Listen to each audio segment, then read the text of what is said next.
Student, आज हम लोग फर्स्ट क्वेश्चन रॉयल्टी का सीखेंगे।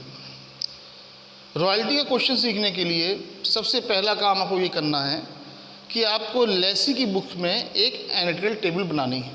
ये टेबल अलग अलग बुक में अलग अलग तरीके से बनाई गई है। हमारे अकॉर्डिंग हमने जो टेबल तैयार की है बुक के अकॉर्डिंग नहीं, मेरे अपने अकॉर्डिंग है, और उसमें हमने 9 कॉलम रखे हैं। 1 2 3 4 5 6 7 8 9।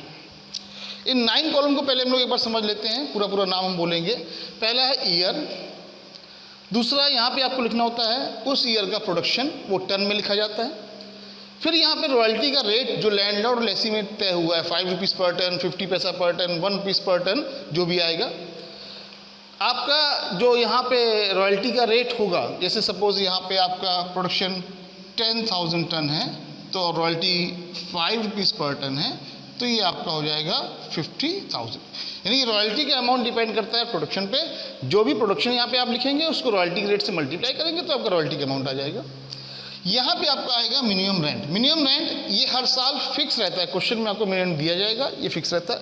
अब जो ये कॉलम बने, शॉर्ट वर्किंग या सरप्लस, ये चीज़ बुक में नहीं होगी, ये आपको खुद तैयार करनी है। मैंने पहले बताया था शॉर्ट वर्किंग का फॉर्मूला ये होता है मिनिमम रेंट माइनस रॉयल्टी। अगर मिनिमम ज़्यादा होगा, रॉयल्टी कम होगी तो शॉर्ट वर्किंग में जाएगा, और अगर आपको सरप्लस निकालना है तो इस कंडीशन में आएगा when royalty is more than minimum rent. अगर मिनिमम ज़्यादा है तो रॉयल्टी माइनस करेंगे तो शॉर्ट वर्किंग में अमाउंट आ जाएगा, और अगर रॉयल्टी ज़्यादा है, मिनिमम कम है, तो सरप्लस में। ये दो अमाउंट, ये दो कॉलम आपके इन दो अमाउंट से निकल के आ जाएंगे। अब आता है ये क्या है, ये क्या है? ये है short working रिक्यूब। What is the meaning of short working रिक्यूब? मैंने भी बताया था आपको कि लैंडलॉर्ड एक शर्त रखता है कि हम आपको एक टाइम देंगे और उस टाइम के अकॉर्डिंग आपको अपने लॉस को कवर करना है। तो ये शॉर्ट वर्किंग रिक्यूब है, दैट्स मीन ये लॉस है जो लॉस लेसी कवर करेगा। अभी क्वेश्चन हम कराएंगे तो उससे आपको ज़्यादा समझ में आएगा। बस हम हिंट दे रहे हैं कि जो ये शॉर्ट वर्किंग रिक्यूब का कॉलम है ये वो लॉस होता है। लॉस क्या है? लॉस ये होता है, अगर मान लीजिए रॉयल्टी 50,000 की, मिनिमम 70,000 का है, तो मुझको 20,000 का लॉस हो रहा है। हमको लैंडलॉर्ड को 50,000 देना चाहिए था, हम दे रहे हैं 70,000। और ये कौन सा कॉलम है? शॉर्ट वर्किंग अनरिक्यूब, जो लॉस कवर हम नहीं कर पाए। Loss can not be रिक्यूब्ड। जो लॉस हम कवर नहीं कर पाते हैं उसको हम कहते हैं शॉर्ट वर्किंग अनरिक्यूब, और जो लॉस हम कवर कर लेते हैं उसको हम कहते हैं शॉर्ट वर्किंग रिक्यूब। और लास्ट कॉलम आया पेड, कि उसको पेमेंट कितना किया गया। तो स्टूडेंट्स, आज हम एक क्वेश्चन स्टार्ट कर रहे हैं। 9 कॉलम आपके सामने हैं। In the books of Lesi में पहले चलेंगे, बाद में हम लोग in the books of landlord में चलेंगे। स्टूडेंट, किसी भी रॉयल्टी के क्वेश्चन करने के लिए आप 5 चीज़ों को बस ध्यान से क्वेश्चन से निकाल लीजिए। मेरा पूरा दावा है कि आपको कभी भी रॉयल्टी के सवाल में दिक्कत नहीं आएगी। पहली चीज़ होती है ईयर। आपको क्वेश्चन में ईयर दिए जाएंगे कि लेसी ने कितने साल प्रोडक्शन किया। सपोज मैं क्वेश्चन के हिसाब से समझा रहा हूँ, लेसी ने 5 ईयर प्रोडक्शन किया, तो उसको आप ईयर के कॉलम में लिख दीजिए। दूसरा आपको मिलेगा प्रोडक्शन, कि हर साल प्रोडक्शन कितने कितने टन का हुआ है। जैसे फॉर एग्जांपल मैंने कहा फर्स्ट ईयर में 10,000, सेकेंड ईयर में 12,000, थर्ड ईयर में 15,000, देन 18,000, एंड लास्ट ईयर में आपका है सपोज 20,000। 2 चीज़ें हो गई। फिर आपका आता है कि रॉयल्टी का रेट क्या है। जैसे मैंने यहाँ पे लिखा है कि रॉयल्टी का रेट आपका 5 रुपीज़ पर टन है, तो आप रॉयल्टी का अमाउंट निकाल सकते हैं। ये आपका फर्स्ट ईयर का 10,000, 5 × 12 60,000, 5 × 5 75,000, 5 × 80 90,000, और 5 × 20 1 लाख। ये रॉयल्टी का अमाउंट आ गया। अब आपका यहाँ पे आता है कि मिनिमम रेंट क्या है। ये 3 चीज़ें आपकी हो चुकी हैं, ईयर, प्रोडक्शन और रॉयल्टी। अब आपका आता है कि मिनिमम रेंट क्या है। सपोज हम लोग यहाँ मानते हैं हमारा मिनिमम रेंट दिया हुआ है 80,000। मिनिमम रेंट हर साल फिक्स रहता है, और आपको हर साल जितने ईयर का प्रोडक्शन है उतने कॉलम में मिनिमम रेंट को लिख देना है। ये 4 चीज़ें आपकी यहाँ पे हो गई, year, production, rate of royalty, minimum rent. अब आगे दो कॉलम बने हैं, शॉर्ट वर्किंग एंड सरप्लस।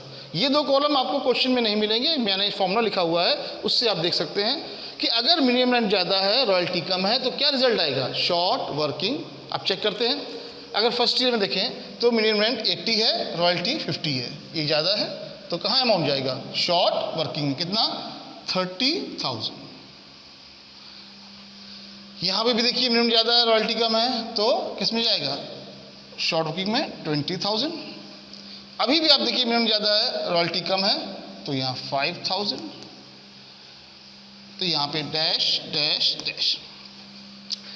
अब यहाँ पे अगर आप देखिए तो यहाँ पे रॉयल्टी ज़्यादा है और रॉयल्टी ज़्यादा है, मिनिमम कम है, तो किस कॉलम में जाएगा, सरप्लस में। कितना अमाउंट, 10,000। इसी तरह से यहाँ पे देखिए लास्ट कॉलम में अभी भी रॉयल्टी ज़्यादा है, मिनिमम कम है, कहाँ जाएगा, सरप्लस में 20,000। अगर आप देखिए तो आपके ये year, turn, royalty, minimum rent, short working, surplus, ये 3 कॉलम, 9 कॉलम आपके में से 6 कॉलम भर गए। अब ये 3 कॉलम कैसे ये निकाला जाएगा, ये इस पे डिपेंड करता है, दैट इज टाइम।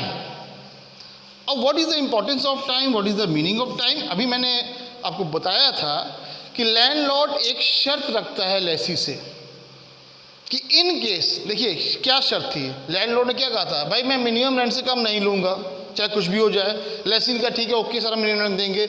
अब यहाँ पे क्या है, मिनिमम कितना देगा वो, 80,000। कितना है, 80,000, 80,000। ये शर्त तब की थी जब ये कहा गया था कि अगर रॉयल्टी कम होगी तो हम हर साल आपसे मिनिमम रेंट लेंगे, लैंडलॉर्ड ने कहा था। लेसी ने ओके किया था, ठीक है मैं आपको, अगर रॉयल्टी कम होती है तो हम आपको मिनिमम रेंट देंगे, वो दे भी रहा है। शर्त आई थी इसके लिए कि अगर इन केस रॉयल्टी ज़्यादा होती है तो क्या रॉयल्टी हम आपको देंगे। तो लैंडलॉर्ड ने तब एक शर्त रखी थी, क्या, कि मेरे दिए गए टाइम में अगर आप अपने लॉस को, दैट्स मीन लॉस, क्या बताया था हमने, शॉर्ट वर्किंग, मेरे दिए, लैंडलॉर्ड बोल रहे लेसी से, मेरे दिए गए टाइम में अगर आप अपने लॉस को कवर कर लेते हैं, किससे कवर करते हैं, कवर हमेशा सरप्लस से किया जाता है। मेरे दिए गए टाइम में अगर आप अपने लॉस को सरप्लस से कवर कर लेते हो तो आप हमको सरप्लस मत दीजिए, केवल क्या दीजिए, मिनिमम रेंट। और मेरे दिए गए टाइम में अगर आप अपने लॉस को सरप्लस से कवर नहीं कर पाते हो तो फिर हम आपसे लेंगे क्या, रॉयल्टी। तब हम आपसे मिनिमम रेंट नहीं लेंगे, तब हम आपसे रॉयल्टी लेंगे। अब यहाँ पे स्टूडेंट्स इस बात पे ध्यान देना है, टाइम का इंपॉर्टेंस क्या। सपोज मैं यहाँ पे टाइम दे रहा हूँ आपको, फर्स्ट 4 ईयर, सपोज टाइम है फर्स्ट 4 ईयर। अब फर्स्ट 4 ईयर का इंपॉर्टेंस यहाँ पे टाइम का क्या है, इसको समझिए। फर्स्ट 4 ईयर का मतलब ये होता है कि जिस ईयर भी शॉर्ट वर्किंग है उसको रिक्यूब करने का टाइम आपको केवल 4 ईयर ही मिलेंगे, 1 2 3 4। अगर आपकी फर्स्ट ईयर लिखा है फर्स्ट 4 ईयर, तो कैसे आप रिक्यूब करेंगे। आप देखिए फर्स्ट ईयर की शॉर्ट वर्किंग कितनी है, 30,000 को कवर करने का टाइम फर्स्ट ईयर चालू होगा, यानी कि इस 30 को कवर करने का टाइम कितना है, 1 2 3 4। मतलब यहाँ तक अगर सरप्लस है तो आप अपने इस लॉस को कवर कर सकते हैं, इसको यूज़ नहीं करेंगे। अब अगर सेकेंड ईयर की शॉर्ट वर्किंग है तो सेकेंड ईयर की शॉर्ट वर्किंग का टाइम भी फर्स्ट ईयर से ही चलता है। जितना टाइम फर्स्ट ईयर वाले के पास अपना लॉस कवर करने के लिए होता है उतना ही टाइम हर ईयर की शॉर्ट वर्किंग के पास होता है। अगर थर्ड ईयर की शॉर्ट वर्किंग होती है तो time third year fourth year नहीं चलेगा, थर्ड ईयर का भी लॉस का टाइम कहाँ से चलेगा, फर्स्ट ईयर से। इसलिए ध्यान रखिएगा, क्वेश्चन में अगर फर्स्ट 4 ईयर लिखा हुआ है तो या फर्स्ट 3 ईयर लिखा है तो हर ईयर की शॉर्ट वर्किंग का टाइम फर्स्ट ईयर से चलेगा। अगर फर्स्ट ईयर की है तो फर्स्ट सेकंड थर्ड फोर्थ, अगर सेकंड की है first second third fourth, third की है फर्स्ट सेकंड थर्ड फोर्थ, और फोर्थ की है फर्स्ट सेकंड थर्ड फोर्थ। मतलब किसी भी ईयर का लॉस अगर है तो उसका टाइम फर्स्ट ईयर से चलेगा। अब आते हैं क्वेश्चन पे। क्वेश्चन ने कहा फर्स्ट 4 ईयर, इसका मतलब ये हुआ कि फर्स्ट 4 ईयर में अगर सरप्लस है तो ये लॉस कवर हो जाएगा। चलते हैं स्टूडेंट्स, देखिए क्या यहाँ पे सरप्लस है, नहीं है, एक ईयर खाली गया, लॉस कितना है 30,000। क्या यहाँ पे सरप्लस है? नहीं है। लॉस कितना हो गया? 50, क्योंकि इसका भी टाइम यहाँ से चल रहा है 50,000। क्या यहाँ सरप्लस है? नहीं है। और लॉस कितना हो गया? 30, 20 और 5, 55 का लॉस ऑलरेडी है। मैं फिर कहूँगा लैंडलॉर्ड ने क्या कहा, मेरे दिए गए टाइम में अगर आप लॉस को कवर करते हैं, टाइम कितना है? First 4 year, first 4 year, 4 year जब हम पहुँचते हैं तो 10,000 का प्रॉफिट दिखाई दिया लेसी को। एक उसको थोड़ा सा रिलैक्स मिला कि जितना भी लॉस था उसमें कम से कम 10,000 का लॉस कवर कर लेंगे। डेट्स मीन इसको हम कहते हैं शॉर्ट वर्किंग रिक्यूब। जो लॉस लेसी कवर कर लेता है उसको कहते हैं शॉर्ट वर्किंग रिक्यूब। 55 का लॉस था, शॉर्ट वर्किंग थी, 10,000 का सरप्लस था। क्या अब आप इस सरप्लस को यूज़ कर सकते हैं? नहीं, क्योंकि लैंडलॉर्ड ने फर्स्ट 4 ईयर का ही टाइम दिया कि भाई ऐसा है भाई, फर्स्ट 4 ईयर में अगर सरप्लस है तो आप कवर कर लीजिए अपने लॉस को, लेकिन उसके बाद का अगर कोई है तो वो आपको हम नहीं देंगे, वो आप हमको देंगे। इसके अकॉर्डिंग 55 के लॉस में केवल 10,000 का ही कवर हुआ और इसको हमने लिखा है शॉर्ट वर्किंग रिक्यूब। और जो लॉस कवर नहीं हो पाता है उसको कहते हैं शॉर्ट वर्किंग अनरिक्यूब, शॉर्ट वर्किंग अनरिक्यूब। अब यहाँ पे पेमेंट कितना जाएगा? 4th ईयर में। 4th ईयर में क्योंकि सरप्लस का यूज़ लेसी ने अपने लॉस को कवर करने में कर लिया है, इसलिए उसको मिनिमम रेंट ही पे करेगा। 5th ईयर में जो सरप्लस था, अब लैंडलॉर्ड ने कहा भाई ऐसा है, मैंने जो टाइम दिया था आपने कवर कर लिया, अब हम ये जो एक्स्ट्रा पैसा बच रहा है ये हम आपको नहीं देंगे और अब हम आपसे पूरा पेमेंट कितना लेंगे?